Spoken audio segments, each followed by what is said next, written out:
Hello everyone, welcome to legal sticks law school. मेरा नाम है काशिफ खान और ये आईपीसी का 5th लेक्चर है जिसमें हम mistake of fact and mistake of law को डिस्कस करेंगे। आप लॉ स्टूडेंट्स हैं तो आपको मालूम ही होगा कि मिस्टेक ऑफ फैक्ट जो है वो एक्सक्यूजेबल है, मतलब कि कोर्ट ऑफ लॉ में वो एक डिफेंस के तौर पे यूज़ होता है। लेकिन मिस्टेक ऑफ लॉ एक्सक्यूजेबल नहीं है, मतलब उसका आप डिफेंस नहीं ले सकते। तो जो हमारा जनरल एक्सेप्शन है चैप्टर 4 में डिस्कस किया गया है, उसमें ये जो दोनों पॉइंट है सेक्शन 76 और 79 में दिए गए हैं, इन्हीं को आज हम डिटेल में डिस्कस करेंगे। जानेंगे कि कब आपको मिस्टेक ऑफ फैक्ट पे डिफेंस मिलेगा और क्यों मिस्टेक ऑफ लॉ में डिफेंस नहीं मिलता है। तो ये एक डिटेल वीडियो होगी, आपके आने वाले कॉम्पिटिटिव एग्जाम के लिए काफ़ी ज़्यादा इंपॉर्टेंट होगी। तो चलिए वीडियो को स्टार्ट करते हैं। सबसे पहले बात करते हैं जनरल एक्सेप्शंस जो चैप्टर 4 में दिया गया है। इसको थोड़ा सा ब्रीफ में हम पहले डिस्कस करेंगे। जनरल एक्सेप्शन जो है वो सारे केसेस पे एप्लीकेबल होता है। कोई ऐसा केस अगर आईपीसी में नहीं भी दिया गया है, उनके ऊपर भी जनरल एक्सेप्शन एप्लीकेबल होते हैं। जैसे किसी स्पेशल लॉ में, किसी लोकल लॉ में भी कोई एक ऑफेंस है तो वहाँ पे भी आपका जनरल डिफेंस अप्लाई होगा। ये चीज़ आपको सबसे पहले ध्यान रखनी है। सबसे इंपॉर्टेंट केस है इसका KM Nanavati versus state of Maharashtra का, AAR 1962 SC 605। याद रखना है, 1962 का ये केस है। इसमें सुप्रीम कोर्ट ने कहा है कि अगर कोई भी एक्यूज्ड प्ली लेता है कि उसका केस जनरल एक्सेप्शन में फॉल करता है, then the burden of proof is upon the accused. उसको ये प्रूफ करना पड़ेगा कि उसका केस जो है वो जनरल एक्सेप्शन में फॉल करता है और हमेशा प्रिजम्पशन उसके अगेंस्ट माना जाएगा कि उसने जनरल एक्सेप्शन में फॉल करके जो है ये केस को, ये क्राइम को कमिट नहीं किया है। हमेशा उसके ऊपर ये उसके अगेंस्ट ये चीज़ मानी जाएगी। उसको ये प्रूफ करना है, मतलब उसको ये जो है प्रिजम्पशन को जो है रिब्यूट करना है, उसको ये प्रिजम्पशन को जो है वो गलत प्रूफ करना है कि उसने ये जो क्राइम किया है, ये जो ऑफेंस किया है, वो जो है जनरल एक्सेप्शन के अंदर आके किया है। सबसे पहला पॉइंट तो आपको यहाँ पे याद रखना है। दूसरा जो है, इसी के साथ हमें सेक्शन 105 भी पढ़ना होता है। सेक्शन 105 जो है बेसिकली ये कहता है कि कोई भी पर्सन अगर जनरल एक्सेप्शन के अंदर अपने आप को क्लेम करता है कि उसने ये ऑफेंस जानबूझ के नहीं किया, एक्सीडेंट या किसी भी एक्ट की वजह से प्राइवेट डिफेंस में किया है या फिर जो है मिस्टेक ऑफ फैक्ट में कर दिया है, तो यहाँ पर उस पर्सन को प्रूफ करना पड़ेगा कि उसका केस जो है वो जनरल एक्सेप्शन में फॉल करता है। तो यहाँ पर एक ब्रीफ ये चीज़ आपको ध्यान रखनी है। बाकी जब हम जनरल डिफेंस के ऊपर जो है आगे जो है हम लोग सारे पॉइंट्स पढ़ेंगे तो ये पॉइंट्स हमेशा उनके साथ आपको ध्यान रखना है। अब चलिए हम लोग आगे आज के टॉपिक पे बढ़ते हैं। तो सबसे पहले बात करते हैं मिस्टेक ऑफ फैक्ट की।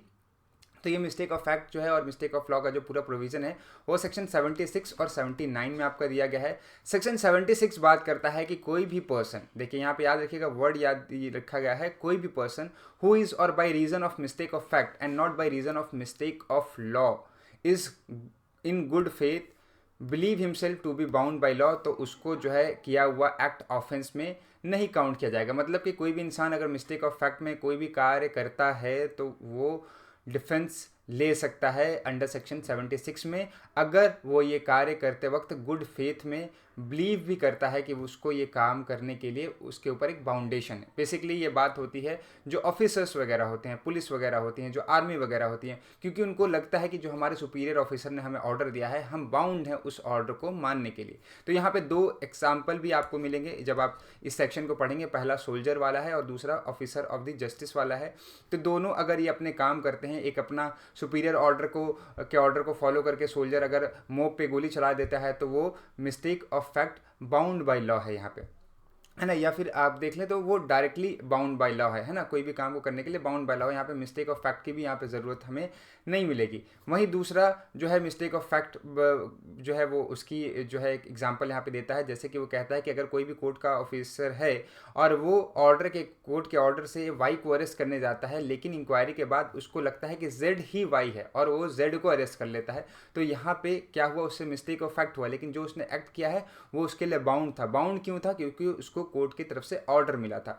तो यहाँ पर सीन ये है कि यहाँ पे इन दोनों केसेस में उस सोल्जर को भी और उस officer of the court of justice को भी यहाँ पर डिफेंस मिलेगा। इन चीज़ों का आपको ध्यान रखना है। आगे मूव करते हैं सेक्शन 79 के ऊपर। तो सेक्शन 79 बेसिकली अगर हम बात करें तो ये बात करता है कि कोई पर्सन अगर बाय मिस्टेक ऑफ फैक्ट या फिर जो है वो जस्टिफाइड बाय लॉ है, ठीक है, अगर वो जस्टिफाइड बाय लॉ है डायरेक्टली या बाय मिस्टेक ऑफ फैक्ट उसको लगता है कि मैं जस्टिफाइड बाय लॉ हूँ और वो गुड फेथ में कोई काम करता है और कोई क्राइम उससे हो जाता है, तो उस केस में कोई भी ऑफेंस नहीं माना जाएगा अंडर सेक्शन 79।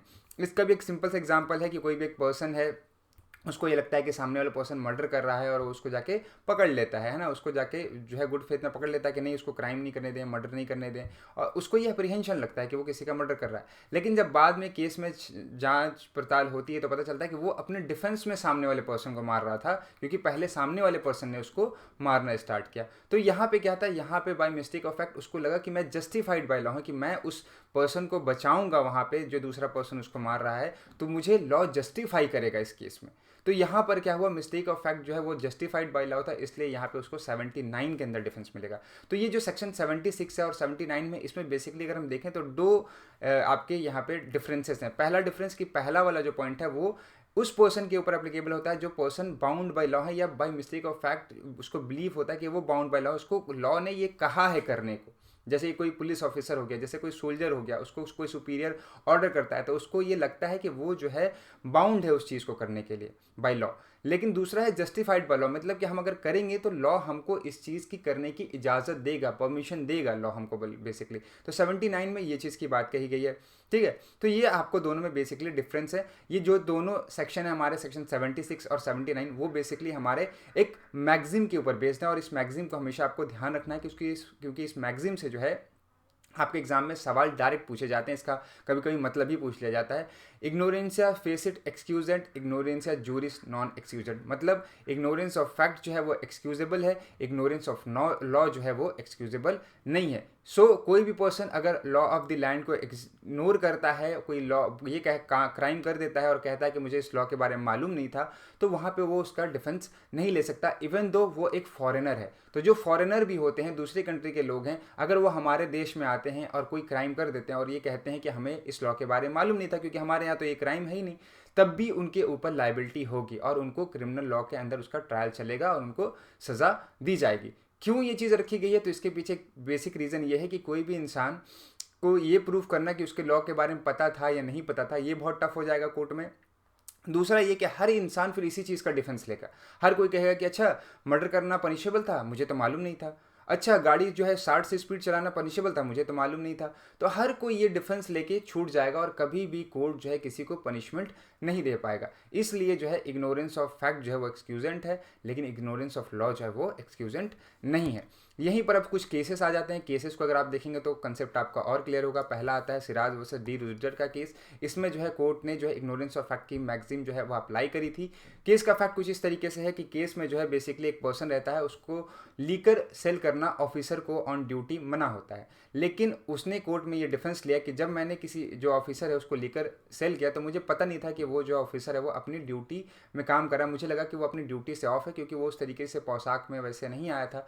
तो यहाँ पर कोर्ट ने उसको इस डिफेंस को दिया कि हाँ हो सकता है कि कोई इंसान को ये पता ना हो कि वो पर्सन जो है अभी ऑफिसर है या अपनी ड्यूटी को डिस्चार्ज कर रहा है, अभी अपनी ड्यूटी के टाइम पर वो है। तो यहाँ पे कोर्ट ने इसको एक्सेप्ट किया और कोर्ट ने इस मैगजीम को अप्लाई किया, मिस्टेक ऑफ फैक्ट की, और यहाँ पे उसको छोड़ दिया। दूसरा आता है केशव साहू वर्सेस शालिग्राम शाह। इस केस में पुलिस ऑफिसर को एक पर्सन जो है वो हेल्प करता है किसी और पर्सन को पकड़ने के लिए जो कोई सामान स्मगल कर रहे होते हैं। बाद में पता चलता है कि वो स्मगलिंग का सामान नहीं था, वो लीगली सामान था। जब वो पर्सन उसके ऊपर केस करता है तो वहाँ पे वो कहते हैं कि पुलिस ऑफिसर को हेल्प करने के टाइम में जो एक्ट किया गया है वो जस्टिफाइड बाय लॉ है। बाद में अगर ये पता चल जाता है कि वहाँ पे कोई क्राइम नहीं हो रहा था, तब भी वहाँ पे जिस पर्सन ने पुलिस ऑफिसर की हेल्प करी है उसको यहाँ पे डिफेंस मिलेगा। तीसरा यहाँ पे केस आता है state of Maharashtra versus mayor Hansraj या एम एच जॉर्ज का केस जो है। तो इस केस को बहुत ही इंपॉर्टेंट केस माना जाता है मिस्टेक ऑफ लॉ का। यहाँ पे एक पर्सन रहता है, वो इंडिया आता है बहुत सारे सोने के साथ, और इंडिया आता नहीं है बेसिकली, इंडिया से उसकी फ़्लाइट होके जा रही होती है। उसको मुंबई में कस्टम ऑफिसर पकड़ लेते हैं। कस्टम ऑफिसर जब उसको पकड़ते हैं तो उसके पास बहुत सारा सोना मिलता है, और कुछ दिन पहले ही एक लॉ आता है कि इतना सोना आप कैरी नहीं कर सकते। वो कहता है कि 4-5 दिन पहले नोटिफिकेशन आया था, बेसिकली आरबीआई से ये नोटिफिकेशन आता है।